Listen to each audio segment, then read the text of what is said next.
Hey everyone, I have a new course on drawing the figure for animation that's available now at projectcity.tv/classes. The course is designed for beginners and intermediate students who are looking to comfortably draw the figure. And while the course is designed to bring these figures into animation, you could use this for any type of figure drawing.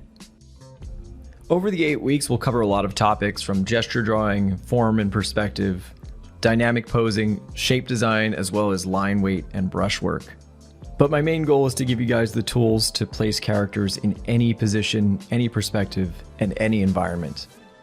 I was inspired to do this second course while I was teaching my animation basics class because I started talking about character mannequins and then I realized that there was so much to cover that it was impossible to fit into one class. And although that class is coming to an end, the recordings of it are going to stay up indefinitely, so if you want to pick that up as well, you can head to the link in the description below. You can take the class with feedback or without, and there's a maximum of 25 review spots.